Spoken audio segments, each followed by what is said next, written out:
Hoje eu vou entrevistar a Gilberta Santana. Ela é formada em enfermagem pela Universidade Grand Canyon e tem doutorado em prática de enfermagem avançada, com foco na prática de medicina familiar pela Universidade do Texas em Arlington.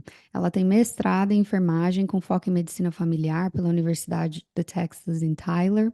Atua como enfermeira avançada com licença para praticar medicina familiar no estado do Texas desde 2016.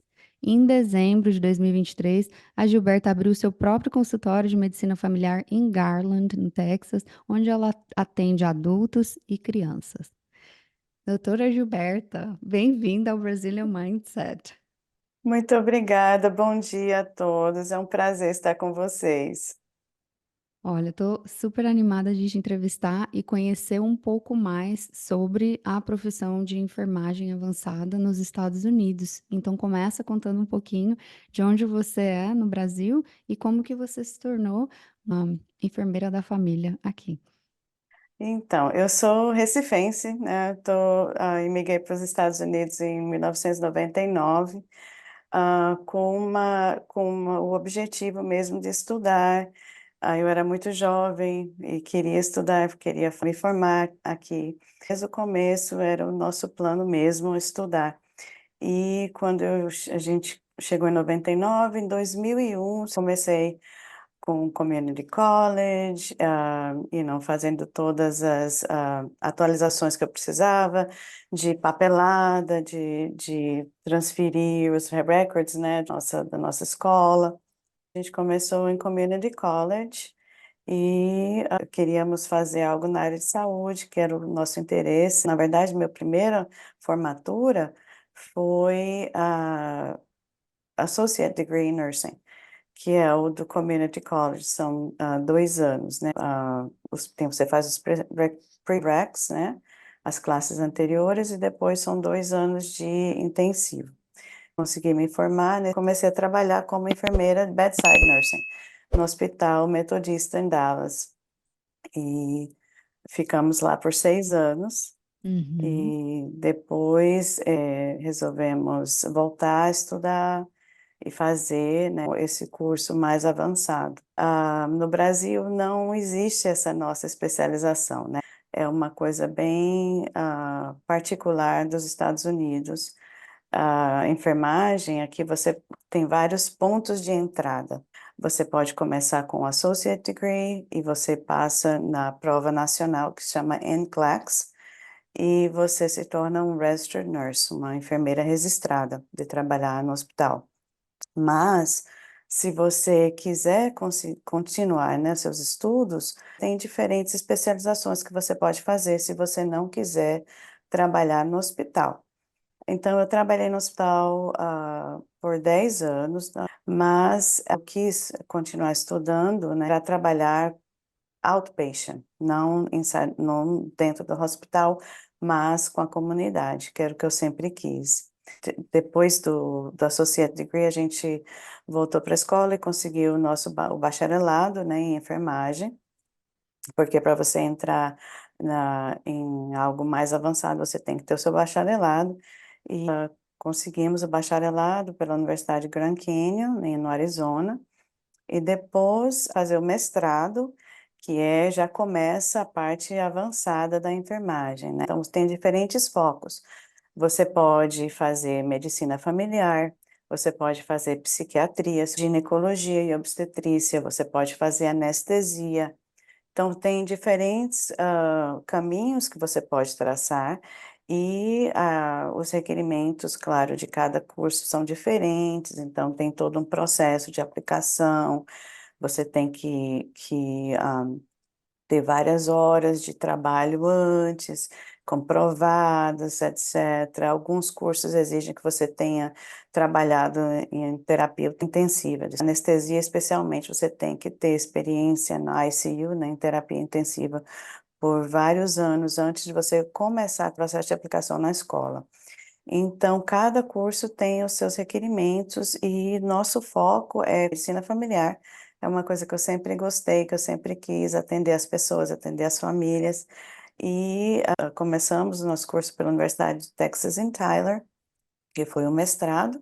São três, você pode fazer entre 3 e 4 anos, e aí você presta uma prova, que é uma prova nacional, para você ter seu certificado de enfermagem avançada no foco que você escolheu. Essa certificação é um exame nacional que você presta também, e depois que você passa nesse exame, você recebe a sua certificação e tem que ser renovada a cada 5 anos. É um processo bem difícil, bem árduo. Você tem que estudar bastante, você tem que se dedicar bastante, fazer a parte prática. Enquanto você está na escola, são 700 horas de prática, ou às vezes 800 ou até mais. Você está voluntária, você vai numa clínica e você consegue ficar atendendo os pacientes sobre um preceptor. Você trabalha com uma pessoa, com um médico familiar, ou com uma outra enfermeira praticante familiar. Você vai juntando as horas do requerimento para você poder prestar esse exame. Aí, uma vez que você passa no exame, você tem sua licença, você pode começar a trabalhar como enfermeira avançada na especialização que você escolheu, no meu caso, de medicina familiar. O que é interessante, na minha opinião, é que existe muita falta de conhecimento das pessoas, porque a enfermagem no Brasil é bem diferente. Não existe essas opções de você voltar a fazer doutorado, fazer mestrado. Aliás, até existe, mas você não pratica medicina. Isso é uma coisa bem característica aqui dos Estados Unidos, e a nossa profissão nos permite, depois da certificação, completar o seu curso da graduação, nos permite atender pacientes de todas as idades, de bebês até anciãos, e a gente prescreve remédio, a gente faz diagnósticos, a gente pede exames, trata doenças agudas e doenças crônicas, ah, como um clínico geral no Brasil, né? Claro que não é o mesmo nível, gosto de enfatizar. Não somos medical doctors, a gente não fez medicina, mas tanto estudo quanto, né? E temos todas as certificações, todos os registros necessários, licença com o estado que você pratica, no meu caso, no estado do Texas. A gente tem que prestar o exame, a certificação, requeria a licença. Então, quando você tem tudo isso, você pratica a medicina como um clínico geral. São casos menos graves, menos complexos, né?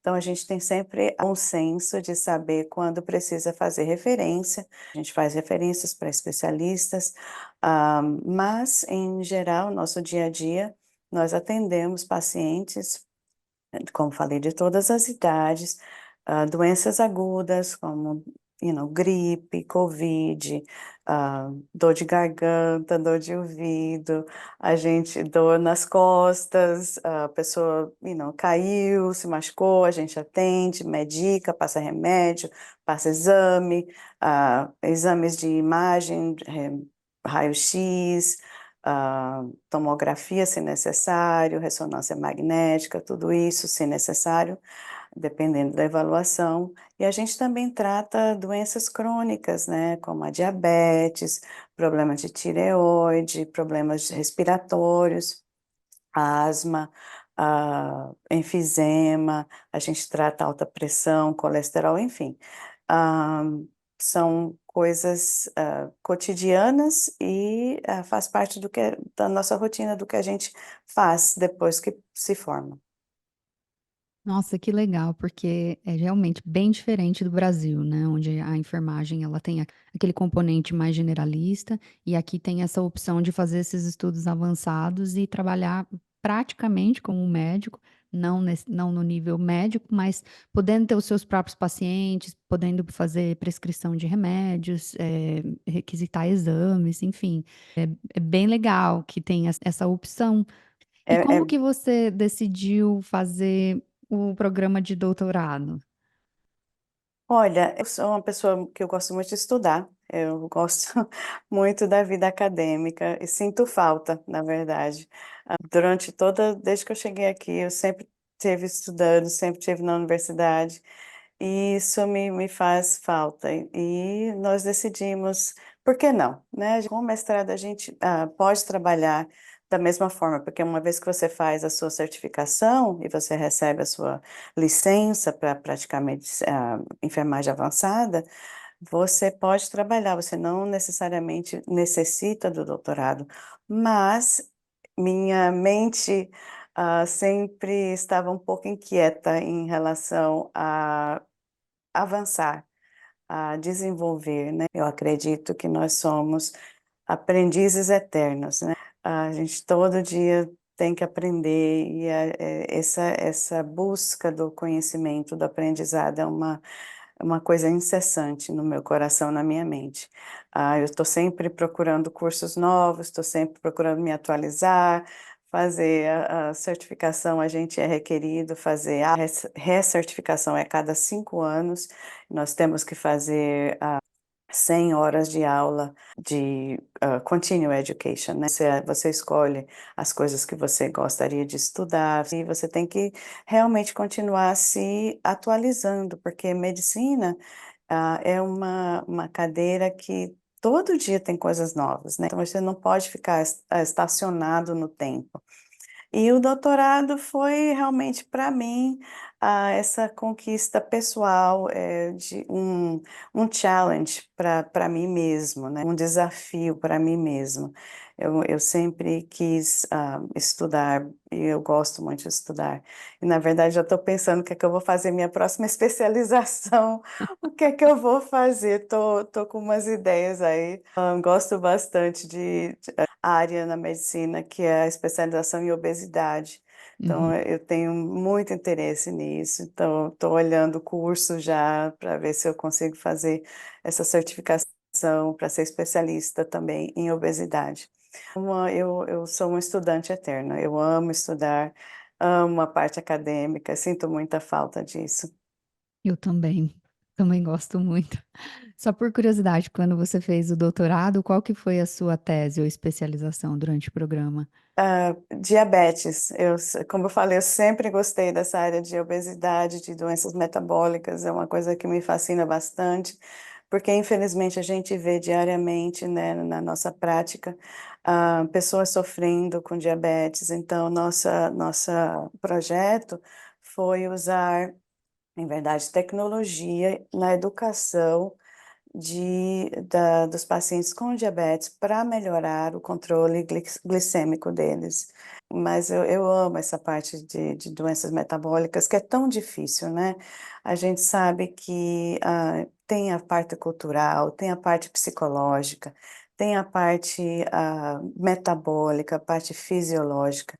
Doenças metabólicas, obesidade, não é opção, são doenças crônicas que as pessoas sofrem, precisa de assistência, precisa de educação, precisa de conhecimento para conseguir fazer as mudanças necessárias para mim melhorar a saúde, melhorar o controle glicêmico e prevenir problemas futuros, né? A gente sabe que é uma doença tão cruel, a diabetes é tão cruel, porque você se sente bem, você não tem sintomas, até algo muito sério acontecer, como você tem uma deficiência renal, você tem um ataque do coração, um AVC por conta da hiperglicemia. Então, é uma doença, né, na minha percepção, muito cruel, porque as pessoas se sentem bem até um dia que não, e quando se sente sintomas é muito tarde, às vezes. Então, é muito importante a gente fazer essa prevenção, a gente fazer essa mudança de estilo de vida,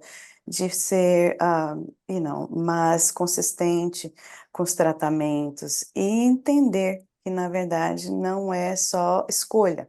Você não escolhe ser obeso, você não escolhe ser diabético, você não escolhe ter alta pressão ou ter alto colesterol. Existe todo um processo, de vida, psicológico, de cultura. Nossa cultura brasileira que ama aquele pãozinho com café, né?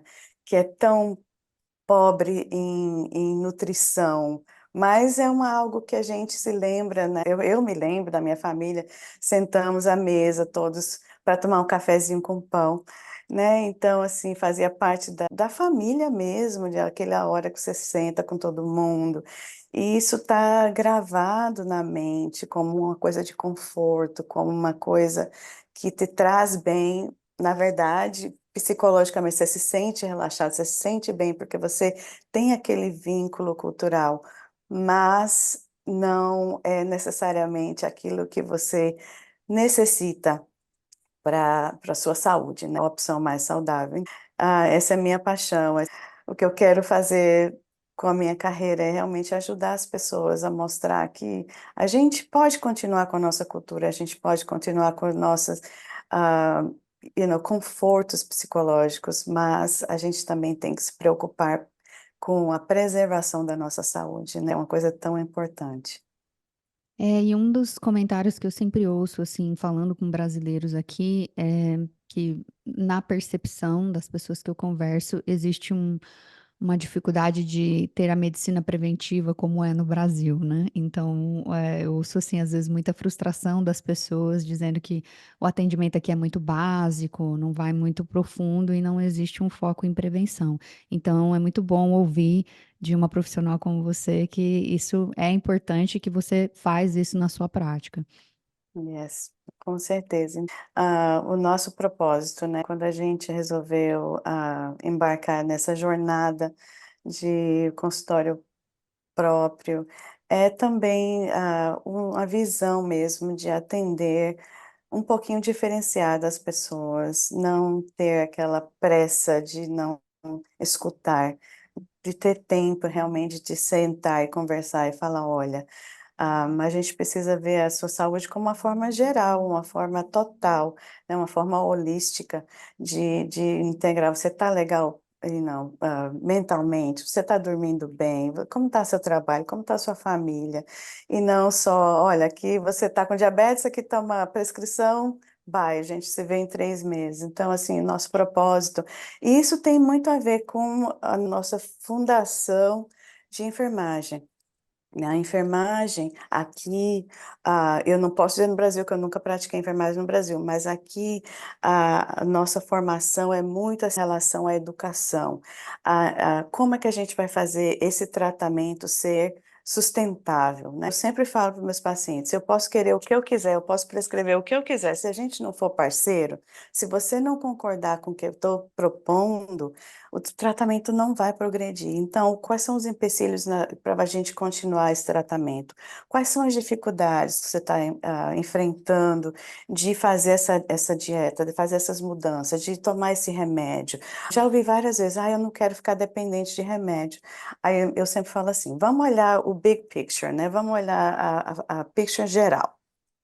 A gente está tomando esse remedinho para, na verdade, prevenir coisas muito mais sérias no futuro, como você perder seu rim, como você ter um ataque do coração, Deus permita que nunca, né? Esse é o objetivo.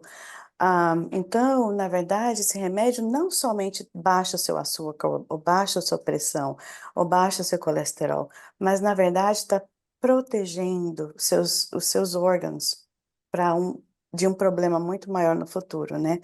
Então, a gente sabe que uma pessoa que está em diálise não é uma vida ótima, não é óptima, não é ótimo, né? Você está preso numa máquina 3 vezes por É semana, horrível.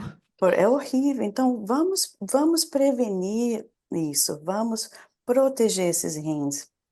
Vamos baixar esse açúcar, vamos baixar essa pressão. Então a gente senta e fala, quais são os empecilhos? Aí eu sempre pergunto às pessoas, o que é que você gosta de comer? O que é que faz você ficar feliz, né? Eu gosto de comer, I don't know, eu já escutei a pessoa falar assim, eu como 4 tortilhas no almoço, 4 tortilhas ou 5 no jantar. Eu falei, então vamos fazer o seguinte, seria um compromise, seria, vamos fazer um acordo. Ao invés de a gente comer 4, vamos comer 2. E vamos tentar, idealmente, comer uma a cada refeição. Mas vamos começar com 2. A gente, no próximo encontro, vamos ver como é que isso aconteceu. Se realmente ajudou, se você está melhor. E quais foram os empecilhos? Mas eu não posso esquentar meu almoço, eu tenho que levar meu lanche. eu não tenho onde esquentar, então tem que ser uma coisa como um sanduíche. Então, assim, a gente sempre tenta olhar essa pessoa não só como aquele diagnóstico, não só como aquela necessidade de baixar o açúcar ou baixar a pressão, mas como é a sua vida? Como é seu trabalho? O que é que você leva para comer? Você come na rua? Você tem a facilidade de levar seu alimento? Você precisa comer comida, fast food? Sua família, quem cozinha? É a mãe, é o pai, é a esposa, é o esposo? Quem faz as compras? Então, assim, a gente tem sempre que ver toda a pessoa, a família e o paciente como um todo. E porque passar remédio, passar prescrição e só falar: "Olha, aqui tua hemoglobina glicada tá 12, aqui tá seu remédio, a gente se vê em 3 meses", em minha opinião, não é suficiente, se você não der esse outro suporte. Nossa visão mesmo para a nossa clínica, para os nossos pacientes, é dar essa assistência especializada, mais detalhada, para que as pessoas se sintam que tem condições de realmente fazer aquelas mudanças, de fazer para melhorar, né, para prevenir essas outras coisas tão sérias que podem acontecer no futuro. Então eu gosto muito de conversar com as pessoas nesse sentido, assim, de esclarecer, de educar, de dar oportunidade e também ter a sensibilidade de entender que nem todo mundo está pronto. Eu já trabalhei com pessoas, no passado em instituições de grande porte, né, como o sistema do Baylor, como o sistema do Metodista, que as pessoas nessa minha área, as pessoas têm uma restrição de horário de 15 minutos para atender um paciente. 15 minutos de consulta. Você não consegue nem saber como a pessoa está em 15 minutos. Eu particularmente não consigo. Então, assim, você tem 15 minutos para fazer tudo, não importa se a pessoa qual o problema, não importa o que você tem que fazer. Não é o tipo de prática que eu quero. Aí eu costumo brincar com as pessoas, eu falo assim: "Olha, a gente não está backlashing nobody, a gente não está falando mal das pessoas, dos profissionais que trabalham assim, existe todo um processo atrás dessas coisas também". Mas eu brincando, eu sempre falo assim: "Ó, eu acho que essa é a medicina do fast food, é o next, eu não quero praticar medicina de McDonald's, não é meu objetivo". Então, assim, a gente fica feliz quando a gente pode realmente fazer, essa consulta mais integral, mais holística, mais integrativa com as pessoas, porque eu acho que existe uma deficiência muito grande nesse sentido, né. As pessoas sempre falam: "Ai, mas aqui é tudo tão rápido, as pessoas não têm tempo para escutar, não conversam". Nã Infelizmente, é verdade em algumas práticas, né, a gente sabe que isso ah, não é errado, assim, é verdade.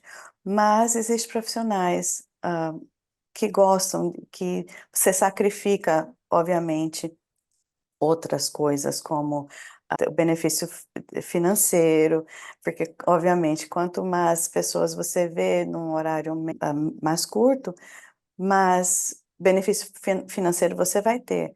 Eu particularmente acredito num balanço, tudo é equilíbrio.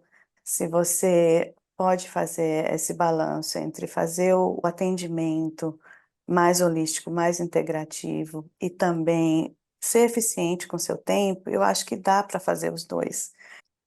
Eu acho que isso é uma coisa que a nossa comunidade sente falta, sente muita falta dessa coisa, assim, dessa intimidade com o practitioner, com a pessoa que está fazendo o teu atendimento, né. Gosto meus pacientes aqui na minha clínica, eles têm meu celular, eu sempre falo: "Olha, você pode mandar mensagem de texto para mim, você pode ligar para mim, se você está com dúvida de como, fazer essa injeção ou se está com dúvida do seu remédio, manda uma mensagem para mim, é melhor você perguntar do que você fazer uma coisa equivocada, né, tem um problema.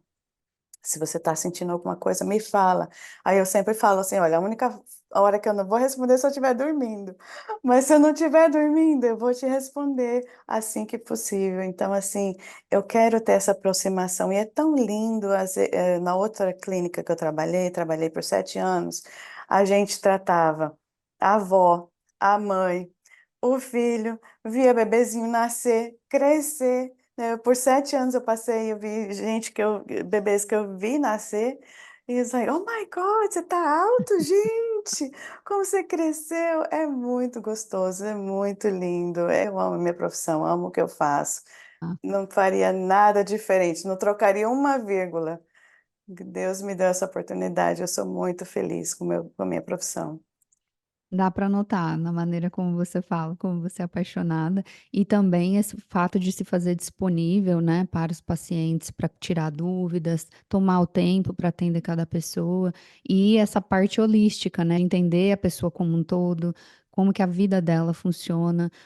Eu recebo muitos referrals, né, de às vezes médicos, às vezes practitioners avançados como você, que às vezes a paciente vem com uma queixa de dor de estômago, né, de dor nas costas, e aí muitas vezes em outros lugares eles só dão uma prescrição e vai embora, mas às vezes se a pessoa toma um tempo e pergunta, fala: "Ó, como que tá a sua vida, né?" E aí vê que o nível de estresse da pessoa tá lá em cima, sabe, que a pessoa tá com um monte de problemas pessoais, que essas dores, na verdade, são, problemas emocionais, né, afetando já o psicológico da pessoa.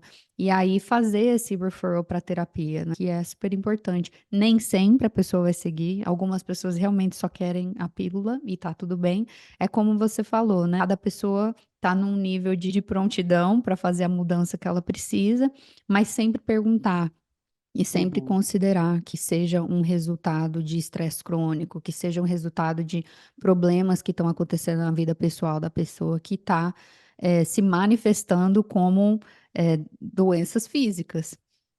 exato. Agora, um dos objetivos desse podcast é ajudar pessoas que querem ter essa carreira de enfermagem aqui nos Estados Unidos. O que você Uhum. diria para uma pessoa que quer ser uma enfermeira aqui? Talvez a pessoa já tenha o diploma dela de enfermagem no Brasil e tem que validar aqui, ou ela vai começar do zero. O que que você sugeriria para essa pessoa? É uma jornada difícil, não é fácil, mas não é impossível. Sempre falo, as pessoas me perguntam, né? Ah, eu gostaria de fazer, eu sempre incentivo, eu tenho o maior prazer em fazer, somente muito tempo fui preceptor, eu gosto muito de ensinar as pessoas e ajudar as pessoas a crescer, né? Existe, como eu falei, a oportunidade de você começar com o community college. Eu não tive essa experiência pessoal, mas eu sei que se você vai validar seu diploma do Brasil, você tem que prestar aquele exame nacional que se chama NCLEX, que é o exame, de nível geral que, permite você obter a licença estadual. Porque toda registered nurse tem que ter uma licença com o State Board of Nursing, que é a entidade que permite que você dá a sua licença, permite que você atue como o profissional registrado, né. Então você tem um númerozinho, é tudo um processo. Você tem que prestar esse exame. Eu sei que existem classes, precisa estar com inglês proficiente, né, e às vezes é um pouco de obstáculo, então nosso conselho é começa com inglês, faz, o seu curso de inglês, se torna proficiente, né, faz esses cursos preparativos para o NCLEX, enquanto você está validando o seu diploma, se for enfermagem do Brasil, ou você pode começar como eu comecei há 20 anos atrás. Fiz o Dallas Community College, eles têm os associate degrees, você pode começar, e é uma opção mais, eficaz no sentido financeiramente, é muito mais barato você atender um community college no tuition, né, o preço de que você paga para o community college é bem menos do que uma universidade. E você começa assim, você faz as classes que são preparatórias, que são requeridas para você fazer a aplicação na escola de enfermagem, que é anatomia, fisiologia, biologia, microbiologia, a química, física, todas essas matérias. Aí uma vez que você tem todas essas cadeiras, você aplica para o college de enfermagem, você faz o programa e começa como eu comecei. E se você quiser continuar estudando, sempre tem opções. E o doutorado depois, levou quanto tempo? O doutorado levou outros 3 anos. E 3 anos, porque aí daí consideraram o seu mestrado como parte do isso, programa? isso, levaram em consideração e receberam algumas horas do que eu tinha feito. A gente tem que fazer a parte prática, então são horas que você tem que estar em serviço voluntarial. praticar em clínicas de medicina familiar, de obstetrícia, e ginecologia. São muitas e muitas e muitas horas, né, que você tem que fazer a parte prática também da escola. Então, toma bastante tempo. Uma vez eu conversei com uma pessoa que era nurse practitioner e ela estava me falando a diferença de quando você é RN, que é que você está trabalhando sob a direção de um médico. Então, você basicamente é falado o que que você tem que fazer. E quando Uhum, você faz esse mestrado e vira um nurse practitioner, agora você tem os seus próprios pacientes e tem que decidir o que fazer. Então, esse é um completo shift, né, do jeito que você uhum. pratica, é isso? Com certeza, é uma diferença muito grande de pensar, tanto que quando você termina o seu mestrado ou o doutorado e você passa no seu exame de certificação, seus mentores, né, na escola, eles aconselham você não voltar a fazer bedside nursing. Porque você precisa realmente mudar a forma que você pensa, porque no hospital, você recebe as ordens, né? O médico viu o paciente, aqui são os exames que tem que fazer, aqui são os remédios que eu tenho que administrar, aqui são, os procedimentos de cultura que eu tenho que fazer, que obter, ou mudar, um curativo, ou fazer a troca do acesso de veia, mas sempre existe aquela ordem inicial. Você não é a pessoa que está fazendo, você não é a pessoa que está vendo o paciente, diagnosticando e fazendo o plano de tratamento. Quando você se forma em a enfermagem avançada, na verdade, a sua licença também muda. Você não é mais uma RN, você é uma APRN, Advanced Practice Registered Nurse. Então, na verdade, aqui no estado do Texas, você mantém as duas licenças. Eu tenho minhas duas licenças. Mas os seus mentores falam para você, olha, não volta a ser bedside nurse, não continua praticando, porque você vai sentir uma dificuldade muito grande nessa transição de você ter esse pensamento do que fazer, primeiramente, qual o problema que está apresentando o paciente? Você tem que puxar de todos os diagnósticos diferenciais e fazer aquele critério. Por que que é isso e não aquilo? Podia ser, e não, A, B, C, D, mas baseado na evidência que eu tenho, não é A por conta disso, não é B por conta daquilo, não é C por conta daquilo, então provavelmente é D. Então você chega àquele diagnóstico, já que eu tenho o diagnóstico provável, qual é o plano de tratamento? Então a gente vai precisar fazer raio-x. Então sua mentalidade muda completamente. Quando você está exercendo como practitioner, você é a pessoa que tem que começar a colocar todas essas peçazinhas desse quebra-cabeça juntos para chegar, primeiramente, no diagnóstico, para pensar o porquê que o diagnóstico está correto, o porquê que o diagnóstico está incorreto, qual é o plano correto para fazer isso, quais são os exames, qual o remédio correto, qual o tratamento correto, qual o segmento correto. Então, ah, existe toda realmente essa mudança na forma de pensar. Eu nunca voltei a trabalhar com bedside desde que eu me tornei enfermeira avançada, porque eu acho que seria muito difícil realmente você estar sempre voltando nesse paradigma, né, de pensar o que é que o paciente tem ou de fazer o que a outra pessoa achou que o paciente tem.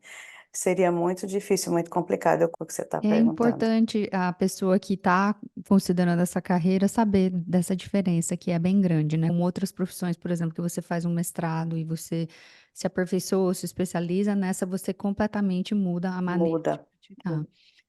Quais foram os maiores desafios nessa caminhada que você teve até hoje, tornar uma enfermeira da família que Muitos, muitos. No começo, é tão difícil pensar nisso, porque foram tantos desafios. Creio que a vida é nada mais do que desafios diários, né? A gente levanta cada dia, o sol está dando uma oportunidade de novos desafios, novos aprendizados. Deus nos dá essa oportunidade diária. Mas, se eu fosse dizer, no começo, o desafio maior foi realmente me tornar proficiente em inglês, passar, nos exames que a gente passou, aplicar com toda a burocracia, né, de visto. Começou com um visto estudante, então foram muitos desafios no sentido de trocar o nosso visto depois que a gente conseguiu, primeiramente, entrar na faculdade de enfermagem. Foi difícil porque a competição é grande, você tem que ter um GPA muito alto, então você tem que estudar muito. Ah, Fala um pouquinho dessa transição do visto, porque eu sei que é uma aham. curiosidade muito grande que as pessoas Uhum. têm. Uhum. Então, veja só, há 20 anos atrás eu era bem diferente, né? Não sei se ainda continua dessa mesma forma. Eu sei que as leis de imigração têm mudado bastante, mas quando eu fiz meu processo, comecei com visto de estudante, fiz o meu curso e com muito sacrifício conseguiu entrar na faculdade e se formar. Quando eu me formei, eu encontrei o emprego no Hospital Metodista e eles foram meu sponsor que para mudar para o nosso visto de residente permanente. Então, não sei se isso é ainda uma possibilidade hoje em dia e eu consegui mudar meu visto de estudante para o de residente permanente através do sponsorship do hospital. Eles me deram um trabalho e falaram, a gente basicamente assina para você se tornar residente permanente, né? E graças a Deus ficamos com eles por 6 anos e depois vieram mais a dificuldade de outra vez voltar para a escola, outra vez ter notas boas o suficiente para ser considerado como aplicante nas universidades, porque muita gente quer e eles evaluam o candidato, né? Você tem que estar com o GPA, que é a sua média das suas notas altas, e sempre é essa sensação, né, que pode dar errado. Pode ser que eles neguem a sua aplicação, pode ser que não consiga, mas assim, graças a Deus, sempre foi muito dedicado aos estudos, é uma coisa que eu gosto muito. Então, nosso GPA sempre foi o mais alto possível, 4 ou mais de 4. E, então, assim, se torna um pouco mais fácil no sentido de você saber que se você tem uma boa chance na sua aplicação, porque as suas notas mostram, né? Eu lembro vividamente quando a gente começou o mestrado, uma das professoras falou: olha, vocês estão aqui acostumados com notas muito altas, pode esquecer, porque de agora para frente suas notas vão ser horríveis. Vão ser baixas, vão ser Cs e Bs, mas que nem pode, né? Porque na escola de enfermagem, se você tirar menos de B, você tá fora, você é expulso. Então, Uhum. assim, não pode. É, no E programa de assim, counseling era assim também. é muito difícil. Você não pode ter menos do que o B, você não pode flunk, né, uma prova. Se você não passar uma prova prática, uma prova escrita, você está fora. E você assina com um contrato, né? Você é ciente dessas coisas quando você começa. E eu sempre digo assim, glória a Deus, porque mesmo com todas essas dificuldades, a gente conseguiu superar e foi mais assim um challenge, um desafio, né? Quando essa professora falou, esqueça, suas notas vão cair. Eu falei, minhas não vão não. E graças a Deus não caíram não. Eu terminei com um GPA de quase 4 no mestrado e quase 4 no doutorado. Então, assim, Uau, muita persistência. muita persistência, muita fé em Deus e confiança que as coisas vão dar certo. Ai, Gilberto, eu tô adorando saber mais de você, mas nosso tempo tá acabando. Como que uma pessoa que quer trabalhar com você, quer ser seu paciente, pode te encontrar? Nosso website, né, o nome da nossa clínica é Global NP, Nurse Practitioner, é o www.globalnpclinic.com. Você pode entrar em contato com o telefone da clínica. A gente está com o propósito de atender a nossa comunidade brasileira, a comunidade hispana, a comunidade que não tem seguro de saúde, tem planos bem, bem razoáveis de exames laboratoriais, de consultas iniciais, porque realmente nosso objetivo é servir mesmo. A gente está aceitando o seguro de saúde. Entre em contato com a gente, você pode chamar, ou no website mesmo, você tem uma página que você pode mandar mensagem e a gente sempre responde as mensagens, tá? Gilberta, muito obrigada pelo seu tempo, por compartilhar os conhecimentos tão valiosos e inspirar muitas pessoas aí com a sua jornada. Muito obrigada por essa oportunidade. um pouquinho fora da minha zona de conforto, mas eu fico feliz que nós podemos estar juntas nessa manhã. Muito obrigada por essa oportunidade. Eu espero que nossas palavras sejam motivação para muitas pessoas. E, além disso, se as pessoas que estão escutando tiverem dúvidas, questões pessoais da escola, de como fazer, de como aplicar, pode ligar para a clínica que eu fico feliz em dar a instrução do que eu puder fazer para ajudar, eu fico feliz. Ótimo, vou deixar todas as informações na descrição do episódio e, mais uma vez, obrigada de coração. Muito obrigada, Deus abençoe.